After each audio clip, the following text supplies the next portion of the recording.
स्वागत है आप सभी का हमारे इस यूट्यूब चैनल में।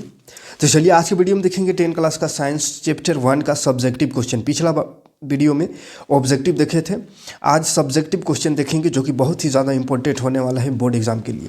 तो चाहे आप किसी भी बोर्ड से हो, अगर हिंदी माध्यम से हो, आपके लिए वीडियो बहुत ही ज़्यादा इंपॉर्टेंट होने वाला है, क्योंकि इसमें 15 मोस्ट इंपॉर्टेंट क्वेश्चन करेंगे जो कि चैप्टर 1 से बन सकता है। ठीक है, तो पहला क्वेश्चन है संतुलित रासायनिक समीकरण क्या है और उसका एक उदाहरण दे।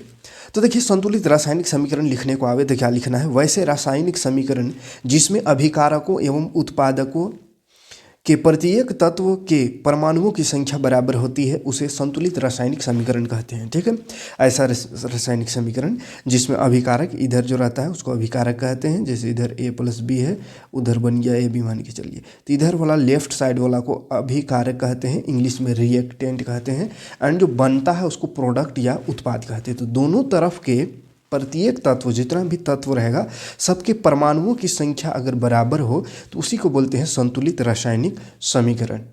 ठीक है, एक उदाहरण देने भी बोला है, यहाँ पे उदाहरण छोड़िए। तो उदाहरण आप सिंपल सा दे सकते हैं, हाइड्रोजन प्लस ऑक्सीजन दोनों को मिलाते हैं तो बन जाता है H2O, जल। लेकिन ये संतुलित नहीं है, क्योंकि देखो लेफ्ट साइड देखेंगे तो हाइड्रोजन का 2 परमाणु दिख रहा है, राइट साइड में हाइड्रोजन का 2 परमाणु, यहाँ तक तो ठीक है। लेकिन लेफ्ट साइड ऑक्सीजन को देखेंगे तो यहाँ पे 2 है और राइट साइड ऑक्सीजन सिंगल 1 है, मतलब ये संतुलित नहीं है। तो राइट साइड का ऑक्सीजन को 1 है, उसको 2 बनाने के लिए यहाँ पे 2 लगा देते हैं। यहाँ पे कुछ अलग कलर कर दे रहे हैं ताकि क्लियर समझ में आए। जैसे यहाँ पे 2 लगा दो तो ये हो गया, देखो हाइड्रोजन 2 था पहले से और 2 लगा दिए तो 2 दूनी 4 वो हाइड्रोजन हो गया। ऑक्सीजन 1 था, 2 लगा दिए तो 2 ऑक्सीजन हो गया। लेकिन जब लेफ्ट साइड देखेंगे तो हाइड्रोजन तो 2 ही था, राइट साइड हो गया 4 ऑक्सीजन 4 हाइड्रोजन, तो यहाँ पे फिर से 2 लगा देंगे तो ये हो जाएगा 2 दूनी 4। ठीक है, तो इस तरह से ये संतुलित रासायनिक समीकरण बन गया। अगला क्वेश्चन बहुत इंपॉर्टेंट क्वेश्चन, हर बार एग्जाम में पूछता है, वायु में जलाने से पहले मैग्नीशियम रिबन को साफ क्यों किया जाता है। वायु में जलाने से पहले मैग्नीशियम रिबन को साफ करा जाता है, क्यों उसको बताना है। तो मैग्नीशियम धातु सामान्य ताप पर नम वायु की उपस्थिति में मैग्नीशियम ऑक्साइड बनाता है। तो मैग्नीशियम का जो धातु होता है वो सामान्य ताप पर ऐसे ही रख दिया जाए सिंपली, तो वो वायु के संपर्क में आकर के वो एक रिएक्शन करता है और उसमें बन जाता है मैग्नीशियम ऑक्साइड। ऊपर में इस धातु के ऊपर में मैग्नीशियम ऑक्साइड का परत चढ़ जाता है। ठीक है, तो जो मैग्नीशियम रिबन के ऊपरी सतह पर जम जाता है, इसलिए इसे वायु में जलाने से पहले रेगमाल या सरेस पेपर से रगड़कर साफ किया जाता है ताकि आसानी से ऑक्सीजन के संयोग कर सके और वह आसानी से जले। ठीक है, तो मैग्नीशियम का रिबन है, इसके ऊपर में लग गया है मैग्नीशियम ऑक्साइड, तो इसी मैग्नीशियम ऑक्साइड को साफ करा जाता है, इसको हटाया जाता है ताकि जलाएंगे तो ये आसानी से जले। ठीक है, इसका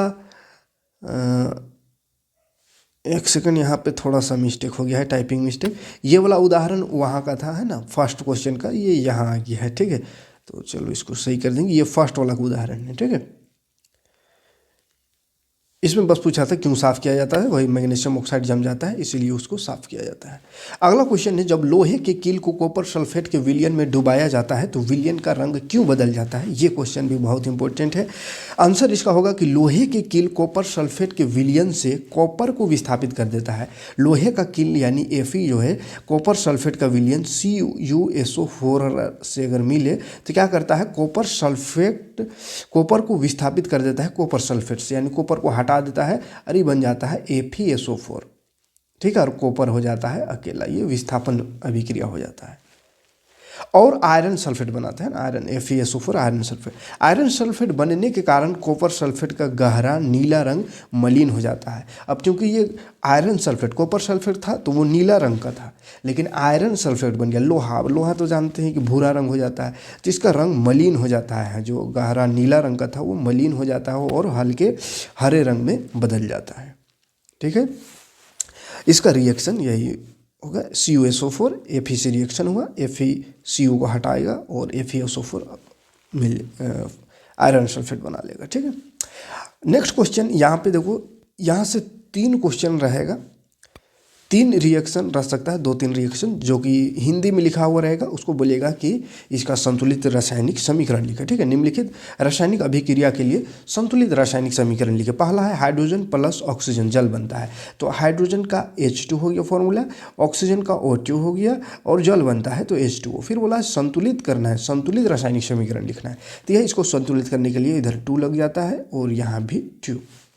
ठीक है, इसी तरह सेकेंड है सोडियम प्लस जल, सोडियम हाइड्रोक्साइड और हाइड्रोजन बनता है। देखो सोडियम सेकेंड नंबर प्लस जल, सोडियम हाइड्रोक्साइड यानी NaOH और हाइड्रोजन गैस बनता है। तो इसको संतुलित करने के लिए यहाँ पे 2 लगेगा, क्योंकि हाइड्रोजन देखो हाइड्रोजन उधर तीन गो है, इधर 2 ही था, इसलिए यहाँ पे 2 लगा के पहले हाइड्रोजन को 4 किए, तो इधर 4 करना होगा तो इधर भी 4, तो यहाँ पे 2 लगेगा, इसलिए 4 हो गया। हाइड्रोजन 2 और 2 4, तो यहाँ पे सोडियम भी 2 हो गया, तो सोडियम में इसलिए यहाँ पे 2 लगा हुआ है। ठीक है, तो संतुलित करना बोर्ड में बढ़िया से समझाएं, ना देखो तो एक बार वीडियो देख लीजिएगा तो आसानी से समझ में आएगा। मीथेन और ऑक्सीजन, कार्बन डाइऑक्साइड और जल बनता है, तो मीथेन का CH4 फॉर्मूला, ऑक्सीजन को O2, कार्बन डाइऑक्साइड का CO2 और जल गई है। और संतुलित करने के लिए यहाँ ऑक्सीजन में 2 और जल में 2 लगेगा। ठीक है, तो यहाँ पे इंपॉर्टेंट क्वेश्चन देना मेन एग्जाम के लिए है। यहाँ पे चैप्टर पढ़ा नहीं रहे, चैप्टर पढ़ाए हैं उस समय, यहाँ पे इस सभी चीज़ों को जितना कुछ भी आ रहा है सभी को डिटेल पढ़ाए हैं, समझाए हैं। बोर्ड में ना देखो तो एक बार चैप्टर जरूर पढ़ लीजिएगा। ठीक है, देख लीजिएगा। चौथा में नाइट्रोजन और हाइड्रोजन है, तो नाइट्रोजन देख लीजिए N2, हाइड्रोजन का H2, बनता है अमोनिया, तो अमोनिया का फॉर्मूला होता है NH3, और संतुलित करने के लिए यहाँ 3 और 2 लगा हुआ है। Hydrogen plus chlorine hydrochloric chloride बन जाता है, हाइड्रोजन क्लोराइड HCl है ना, तो ये HCl का हो गया। इस तरह से सूत्र सबका है ना। बेरियम क्लोराइड है तो BaCl2, एल्यूमिनियम सल्फेट तो Al2SO4 का होल 3 होता है एल्यूमिनियम सल्फेट का फॉर्मूला। बनता है बेरियम सल्फेट तो BaSO4 और एल्यूमिनियम क्लोराइड तो AlCl3, और संतुलित कर देना है। ठीक है, ये कौन सा लास्ट वाला रिएक्शन है, तो ये द्विवीय विस्थापन अभिक्रिया हो रहा है। ठीक है, यहाँ वाला वहाँ चला जा रहा है, वहाँ वाला यहाँ, यानी द्विवीय विस्थापन कहते हैं। अगला क्वेश्चन में आते हैं, 5वां नंबर क्वेश्चन, इंपॉर्टेंट क्वेश्चन। वियोजन अभिक्रिया को संयोजन अभिक्रिया के विपरीत क्यों कहा जाता है? इन अभिक्रियाओं के लिए समीकरण लिखिए। ठीक है, बोला है वियोजन को संयोजन का विपरीत उल्टा कहा जाता है, तो क्यों कहा जाता है वो बताना है।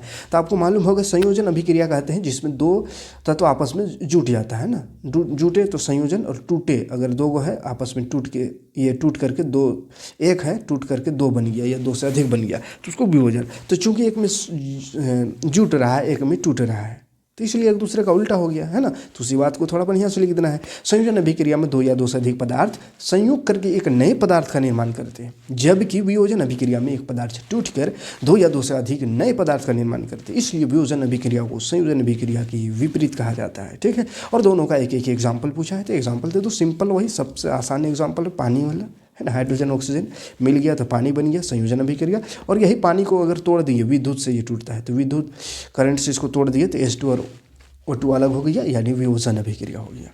क्लियर, कोई दिक्कत नहीं। नेक्स्ट क्वेश्चन है ऊष्मा शोषी और ऊष्मा क्षेपी अभिक्रिया में से क्या अर्थ है ना, एक एक उदाहरण देना। माने ऊष्मा शोषी और ऊष्मा क्षेपी लिखना है। तो ऊष्मा शोषी माने शोषण, क्या बोलते हैं उसको, शोषी माने शोषण है ना, शोषण याद रखना। तो वैसे रासायनिक अभिक्रिया जिसमें ऊष्मा का शोषण होता है यानी ऊष्मा लगता है, उसको बोलते हैं ऊष्मा शोषी अभिक्रिया। ठीक है, यहाँ पे भी एग्जाम्पल थोड़ा मिस्टेक हो गया है, एग्जाम्पल मिस्टेक, ये एग्जाम्पल सेकेंड वाला का ही है ना।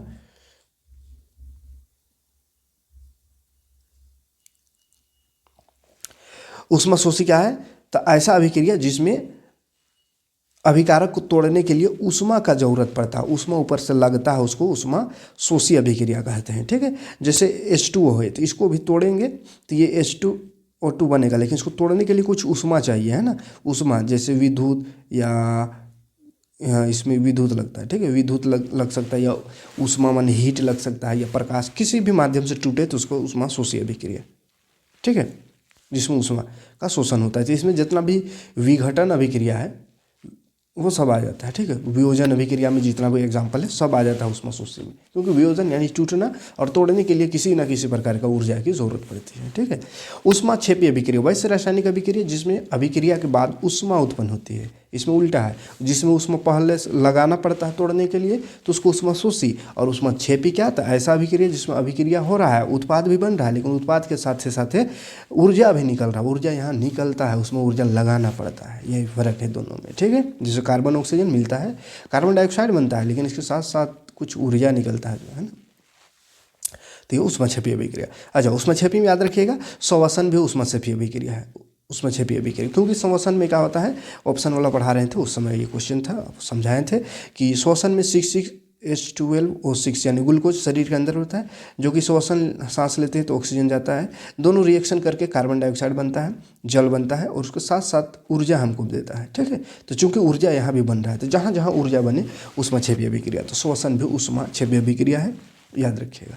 अगला क्वेश्चन, विस्थापन अभिक्रिया किसे कहते हैं। विस्थापन तो ऐसा अभिक्रिया है ना, विस्थापन ऐसा अभिक्रिया जिसमें कोई तत्व किसी यौगिक से दूसरे तत्व को हटा देता है और खुद उसका स्थान ग्रहण कर लेता है और एक नया यौगिक बनाता है, उसे विस्थापन। जैसे Fe देखो और CuSO4, इससे पहले भी ये वाला एग्जाम्पल दिए थे।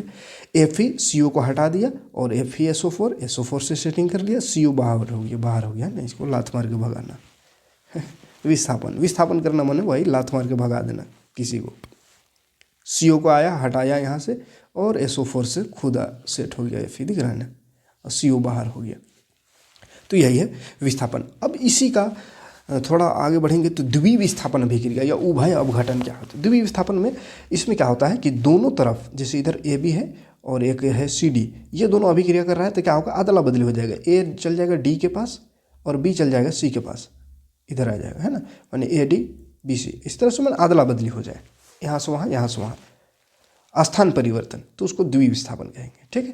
तो क्या लिख सकते हैं इसमें, वैसे रासायनिक अभिक्रिया जिसमें दो अभिकारक अपने मूलकों की अदला बदली, है ना, मूलकणों की अदला बदली करके नए पदार्थ को बनाते हैं, जिसका गुण मूल पदार्थों के गुण से बिल्कुल भिन्न होता है, उसे द्विविस्थापन अभिक्रिया कहते हैं ना। मतलब अपने मूलकों या कहे तो अपने परमाणुओं का अदला बदली, अपने तत्वों का अदला बदली, इधर से उधर, इधर अदला बदली। जैसे यहाँ NaCl था और यहाँ AgNO3, तो Na देखो क्या होगा, Cl जो है Cl Ag से चला गया, Cl Ag दिख रहा है, AgCl बन गया, और NaNO3 के साथ NaNO3, तो अदला बदली हो गया, Ag वहाँ चल गया, Cl यहाँ आ गया, तो इसको अदला बदली वाला को द्विविस्थापन अभिक्रिया कहेंगे। अगला क्वेश्चन 9 नंबर, अवक्षेपण अभिक्रिया से आप क्या समझते हैं, उदाहरण देकर समझाना। अवक्षेपण ऐसा अभिक्रिया होगा जिसमें दो पदार्थ रिएक्शन करेगा, कोई उत्पाद बनेगा, उत्पाद के साथ साथ कुछ अवक्षेप जम जाता है नीचे तल्ली में, है ना, तो वह अभिक्रिया जिसमें किसी अवक्षेप का निर्माण होता है। अवक्षेप मतलब कोई रिएक्शन कोई बीकर में अगर करा रहे हैं तो इसके तल्ली में यहाँ पे जम जाएगा कुछ ठोस, इस तरह से, तो अवक्षेपण। जैसे गंदा पानी है, सिंपल एक केमिस्ट्री से हट के एक एग्जांपल दे रहे हैं, पानी गंदा वाला जिसमें रेत उत मिला हुआ है, उस पानी को अगर रख देते हैं तो धीरे धीरे क्या होता है, रेत यहाँ नीचे जम जाता है, इसी को अवक्षेप कहेंगे, ठीक है। तो अभिक्रिया के दौरान भी ऐसा होता है, जैसे Na2SO4 सोडियम सल्फेट को बेरियम क्लोराइड से अभिक्रिया कराएंगे तो बेरियम सल्फेट का अवक्षेप नीचे तल्ली में जम जाता है ना, तो इसी को अवक्षेपण अभिक्रिया कहते हैं ना। तो ये उदाहरण लिख लेते हैं, उसके बाद नीचे लिख देना, उपरोक्त अभिक्रिया में सोडियम सल्फेट तथा बेरियम क्लोराइड के बीच अभिक्रिया के बाद BaSO4 का अवक्षेप प्राप्त होता है, इसलिए यह अवक्षेपण अभिक्रिया है। अगला क्वेश्चन बहुत इंपॉर्टेंट क्वेश्चन, ये भी, एक भूरे रंग का चमकदार तत्व X को वायु की उपस्थिति में गर्म करने पर वह काले रंग का हो जाता है। मतलब कोई पदार्थ है X बोला, वो अगर गर्म करेंगे वायु की उपस्थिति में, ऑक्सीजन की उपस्थिति में गर्म करना है, ठीक है, गर्म करेंगे तो उसका रंग जो है काला हो जाता है, काले रंग का कुछ यौगिक, काले रंग का कुछ पदार्थ बनाता है, तो वो क्या है, तो वो है कॉपर, ठीक है। कॉपर ऑक्सीजन से अभिक्रिया करता है तो कॉपर ऑक्साइड बनाता है जो कि काले रंग का होता है, ठीक है, कॉपर ऑक्साइड, याद रखिएगा, काले रंग का यौगिक कॉपर ऑक्साइड बनता है। और तत्व X क्या है, कॉपर है। रिएक्शन क्या है, तो रिएक्शन देख लीजिए, कॉपर भूरा रंग का होता है, वो ऑक्सीजन से अभिक्रिया करा दिए वो तो बन जाता है, जला दिए गर्म कर दिए तो काला हो जाता है, नेक्स्ट क्वेश्चन, निम्न पदों का वर्णन करें तथा प्रत्येक का एक एक उदाहरण दे। उदाहरण देना, संक्षारण क्या है और विकृत गंधिता क्या है। तो संक्षारण क्या होता है, धातु में होता है ना, जब कोई धातु अपने आसपास अम्ल, नमी आदि के संपर्क में आती है तब वह संक्षारित होती है और इस प्रक्रिया को संक्षारण कहते हैं। उदाहरण, लोहे में जंग लगना, चांदी के ऊपर काली परत चढ़ना। संक्षारण की परिस्थितियों की बात करें, किस परिस्थिति में होती है, तो नमी होनी चाहिए और वायु की उपस्थिति, ये दो परिस्थिति होनी चाहिए तब संक्षारण होगा। ठीक है। विकृत गंधिता क्या है, तो वसा व तेल से बने खाद्य पदार्थों में उपचयन की क्रिया, उपचयन माने का ऑक्सीजन की वृद्धि, ऑक्सीजन से रिएक्शन करने के कारण अरुचिकर गंध और स्वाद का उत्पन्न होना विकृत गंधिता। विकृत माने ही होता है उटपटांग, है ना, उटपटांग गंध देने लगे और अरुचिकर स्वाद लगे, उटपटांग स्वाद भी बदल जाए उसका, है ना, तो उसी को विकृत गंधिता कहते हैं। जैसे गर्मी के दिनों में सब्जी का जल्दी खट्टा होकर गंध देने लगना, है ना, ये सब एग्जाम्पल। अगला क्वेश्चन, उपचयन अपचयन को रेडॉक्स अभिक्रिया भी कहते हैं। क्यों, तो क्योंकि रेडॉक्स अभिक्रिया उसको कहते हैं जिसमें एक पदार्थ का उपचयन होता है, एक का अपचयन होता है, उसी को रेडॉक्स कहते हैं। तो उपचयन अपचयन अभिक्रिया में ये हमेशा क्या होता है, साथ साथ होता है, इसलिए इसे रेडॉक्स अभिक्रिया भी कहते हैं। माने एक तो हाइड्रोजन का उपचयन मतलब ऑक्सीजन का वृद्धि, और यहाँ पे देखो ऑक्सीजन था तो ऑक्सीजन की कमी हो गया, तो दोनों हो रहा है एक साथ, उपचयन भी और अपचयन भी, तो दोनों एक ही साथ एक ही रिएक्शन में होता है दोनों, इसलिए इसको रेडॉक्स अभिक्रिया कहते हैं। ठीक। अगला क्वेश्चन 13 नंबर क्वेश्चन, उन वियोजन अभिक्रियाओं का एक एक समीकरण लिखिए जिसमें ऊष्मा, प्रकाश एवं विद्युत के रूप में ऊर्जा दी जाती है ना। तो वियोजन अभिक्रिया 3 प्रकार का होता है, एक होता है ऊष्म वियोजन, एक विद्युत वियोजन और एक प्रकाश वियोजन। तो वही तीनों का उदाहरण बताना है। तो ऊर्जा का ऊष्मा के रूप में उपयोग होता है CaCO3 में कैल्शियम कार्बोनेट, इसमें ऊष्मा देंगे, गर्म हीट देंगे तब ये टूटता है कैल्शियम ऑक्साइड और कार्बन डाइऑक्साइड में। उसी तरह प्रकाश के रूप में ऊर्जा का उपयोग कहाँ होता है, तो AgCl या AgBr में, मतलब Ag मतलब क्या, सिल्वर क्लोराइड या सिल्वर ब्रोमाइड रहे, उसको धूप में खाली रख देंगे, प्रकाश इसमें पड़ेगा तो Ag और Cl टूट के दोनों अलग अलग हो जाएगा, है ना। तो इसलिए क्या हो गया, प्रकाशीय वियोजन इसको कहते हैं। तीसरा है विद्युत वियोजन, यानी विद्युत करंट देंगे तब टूटेगा, तो पानी में करंट देंगे तब ये हाइड्रोजन और ऑक्सीजन में टूटता है। ठीक है, तो ये विद्युत वियोजन का उदाहरण होगा। क्लियर। 14 नंबर क्वेश्चन, ऑक्सीजन के योग या ह्रास है ये, है ना, के आधार पर निम्न पदों का व्याख्या करें। एक उपचयन और एक अपचयन है। ऑक्सीजन के हिसाब से बोला है, ऑक्सीजन का योग या ह्रास, यानी किसमें योग होता है किसमें ह्रास। तो उपचयन में याद रखिएगा, उपचयन में ऑक्सीजन की वृद्धि होती है, यानी ऑक्सीजन का योग होता है। ठीक है, तो वे अभिक्रिया जिनमें ऑक्सीजन का योग या वृद्धि होता है उन्हें उपचयन अभिक्रिया कहते हैं। जैसे कॉपर में ऑक्सीजन से रिएक्शन कराए तो कॉपर ऑक्साइड बन गया, कॉपर के पास ऑक्सीजन नहीं था, ऑक्सीजन मिल गया, यानी ऑक्सीजन की वृद्धि।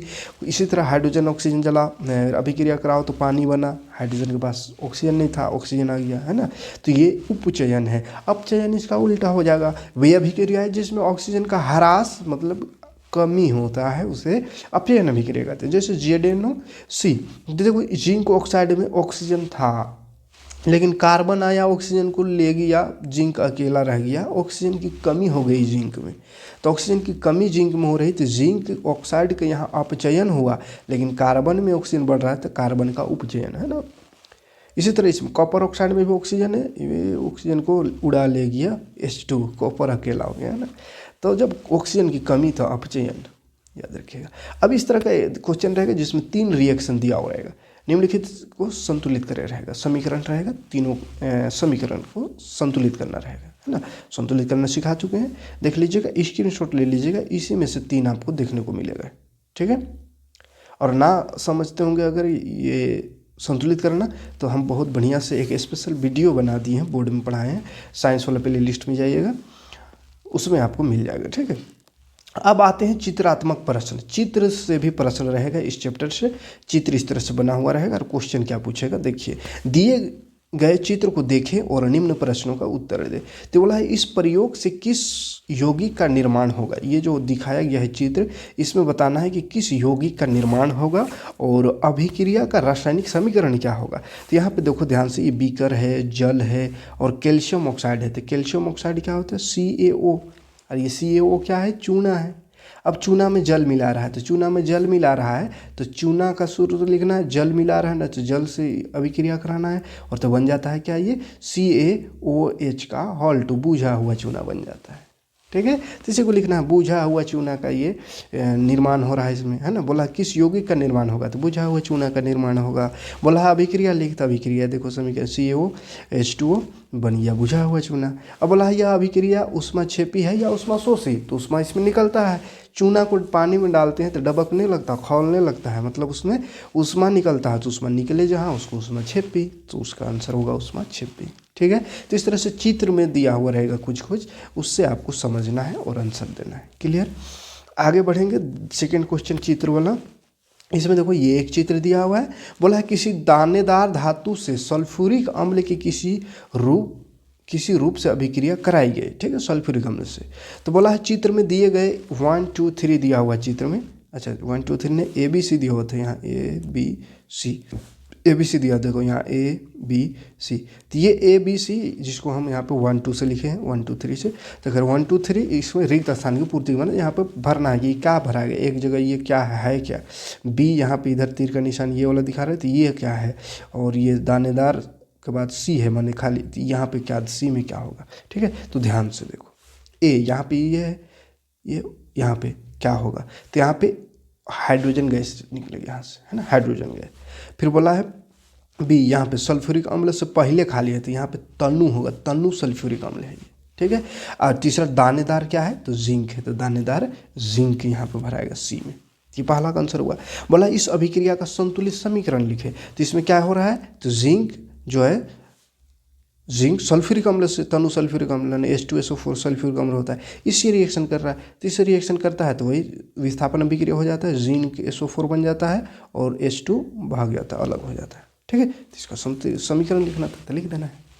क्लियर, नेक्स्ट क्वेश्चन की ओर बढ़े। तीसरा नंबर, तीसरा में भी एक चित्र इस तरह से रह सकता है, ये चित्र, और इसमें बोला है चित्र में किस प्रकार की अभिक्रिया दर्शाई गई है। तो देखो ध्यान से, एनोड कैथोड यहाँ पे दिख रहा है ना, ग्रेफाइट रोड दिख रहा है, एनोड कैथोड, जल, प्रखनली, प्लास्टिक मग, हाइड्रोजन, ऑक्सीजन, है ना, हाइड्रोजन ऑक्सीजन, देखो इधर ऑक्सीजन दिख रहा है, इधर ऑक्सीजन, इधर हाइड्रोजन, मतलब क्या, ये जल का टूटना, जल के टूटने से हाइड्रोजन ऑक्सीजन अलग होता है।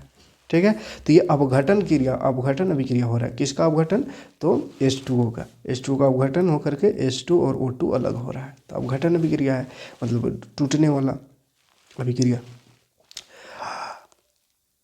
वियोजन अभिक्रिया जिसको कहते हैं ना, वियोजन अभिक्रिया भी कह सकते हैं। और बोला है एनोड तथा कैथोड पर प्राप्त होने वाले उत्पाद के नाम और संकेत लिखो। तो एनोड पर देखो, एनोड में तो इधर ऑक्सीजन दिखा रहा है, यहाँ पे लिख ले है ऑक्सीजन, तो एनोड में कहा हो ऑक्सीजन, और ऑक्सीजन का सूत्र भी बोला है, तो सूत्र होता है, संकेत होता है O2। कैथोड में देखो कार्बन, हाइड्रोजन पर लिखा हुआ है, तो कैथोड पर हाइड्रोजन लिख देना, जिसका सूत्र H2। क्लियर है, देख लीजिए। नेक्स्ट एंड चलो ये नेक्स्ट क्वेश्चन, सूर्य के प्रकाश, देखो यहाँ विधान से, सूर्य के प्रकाश में धातु का क्लोराइड धूसर रंग के एक धातु बनाता है। चित्र में इस क्रिया को दिखाया गया है। A B को नामांकन करें और अभिक्रिया के समीकरण लिखें। इस प्रक्रिया में होने वाले रंग परिवर्तन, देखो यहाँ पे सूर्य का प्रकाश आ रहा है, प्याला है यहाँ पे, उसमें कोई चीज़ रखा हुआ है, ये बोल रहा है धूसर हो जाता है, मतलब यहाँ पे क्या, यहाँ पे प्रकाश वियोजन हो रहा है, प्रकाश का किरण दिखा रहा है, मतलब प्रकाश वियोजन हो रहा है। और A B में क्या है वो बताना है। तो A क्या है, तो ये डिश, जिसको क्या बोलते हैं, ये दिख रहा नहीं, ये बर्तन वाला कांच का, तो उसको चाइना डिश कहते हैं। ठीक है, तो चाइना डिश है। B नंबर में इसका ऊपर क्या है, तो उसका ऊपर सिल्वर क्लोराइड होगा, AgCl, है ना, AgCl में ही सूर्य का प्रकाश डालते हैं तो Ag अलग और Cl अलग हो जाएगा, ठीक, सिल्वर क्लोराइड इसलिए। और रंग परिवर्तन, श्वेत रंग का AgCl होता है जो कि धूसर रंग का हो गया, क्योंकि Cl उससे हट गया क्लोरीन, तो ये धूसर रंग का हो जाता है। ठीक है, आगे जो चित्र में फिर से एक चित्र है, इसका अवलोकन करना है। इनमें होने वाले अभिक्रिया का संतुलित समीकरण लिखिए। इसमें जो अभिक्रिया हो रहा है उसको लिखना है। तो क्या अभिक्रिया हो रहा है देखते हैं। यहाँ देखो कुछ डाला जा रहा है, सोडियम सल्फेट के विलयन, और यहाँ बेरियम क्लोराइड के विलयन युक्त प्रखंड लिए हैं, बेरियम क्लोराइड नीचे जम रहा है। तो ये सोडियम सल्फेट, तो Na2SO4, सोडियम सल्फेट Na2SO4 हो गया, और इसमें बेरियम क्लोराइड मिल रहा है तो BaCl2। अब ये बन जाता है BaSO4, बेरियम सल्फेट, और NaCl बन जाता है। ठीक है, तो ये रिएक्शन लिख देना है। बोला ये कैसा अभिक्रिया, तो द्वितीय विस्थापन, यहाँ वाला वहाँ, वहाँ वाला यहाँ हो रहा है, तो द्वितीय विस्थापन है। बोला कोई अवक्षेप भी बनता है, हाँ बेरियम सल्फेट का अवक्षेप बनता है, इससे पहले भी देखे थे क्वेश्चन में था बेरियम सल्फेट का अवक्षेप, तो बेरियम सल्फेट का अवक्षेप बन रहा है। हाँ यदि हाँ तो उसका नाम बताओ, तो वही बेरियम सल्फेट है, नाम भी बताइए दिए बेरियम सल्फेट, और रंग भी बोला है, तो रंग सफ़ेद होता है बेरियम सल्फेट। ठीक है, नेक्स्ट क्वेश्चन, कॉपर के लाल भूरे चूर्ण को चित्र के अनुसार गर्म किया गया बोला है, तो ए और बी में क्या भराएगा उसको भरना है पहले यहाँ पे। तो ए में देखो क्या होगा, कॉपर के लाल भूरे चूर्ण, लाल भूरे चूर्ण मतलब कॉपर ऑक्साइड, तो ये चूर्ण जो है कॉपर ऑक्साइड होगा ए में। बी क्या है, तो प्याला है, बेसिन, बर्तन, तो बेसिन ही कह सकते इसको, है ना, गोल बर्तन है। फिर बोला सेकंड, चित्र में किस प्रकार का रासायनिक अभिक्रिया दर्शाई गई है, तो ये क्या हो रहा है, कॉपर और ऑक्सीजन की उपस्थिति में जल रहा है, और कॉपर ऑक्साइड बन रहा है, कॉपर ऑक्साइड है, कॉपर ऑक्साइड। तो ये कैसा अभिक्रिया, ऑक्सीजन की बढ़ोतरी हो रही तो उपचयन अभिक्रिया कह सकते हैं, या दो चीज़ मिल रहा है तो संयोजन अभिक्रिया भी कह सकते हैं। ठीक है, तो इस अभिक्रिया का संतुलित रासायनिक समीकरण लिखना है तीसरा में, तो वही कॉपर ऑक्सीजन मिलकर कॉपर ऑक्साइड संतुलित कर देना है। बोला है H2 गैस की अभिक्रिया लिखे, H2 गैस से अभिक्रिया इसका लिखना है ना, जो बन रहा है उससे, तो CuO का H2 गैस से अभिक्रिया कराते हैं तो ये बन जाता है Cu + H2, तो अभिक्रिया लिख देना है। ठीक है, तो ये था 6 क्वेश्चन चित्र वाला, 15 क्वेश्चन बिना चित्र वाला। ठीक है, तो ये 6 और 15 21 क्वेश्चन जो कि बहुत ही ज़्यादा इंपॉर्टेंट है इस चैप्टर के लिए। इस चैप्टर से अगर क्वेश्चन पूछेगा तो इसी में से क्वेश्चन पूछेगा, और यहाँ 2 से 3 क्वेश्चन आपको मिलेगा। संतुलित वाला तो 3 गो फिक्स है, एक चित्र वाला भी फिक्स है ना, और एक थ्योरी से रहेगा। तो 3 क्वेश्चन एकदम 100% यहाँ से देखने को मिलेगा, अगर 3 नहीं तो कम से कम 2, तो इसलिए पूरा याद कर लीजिएगा जो भी बताएं इसमें। मिलते हैं नेक्स्ट वीडियो में नेक्स्ट चैप्टर लेकर। थैंक्स फॉर वॉचिंग, जय हिंद, शुक्रिया।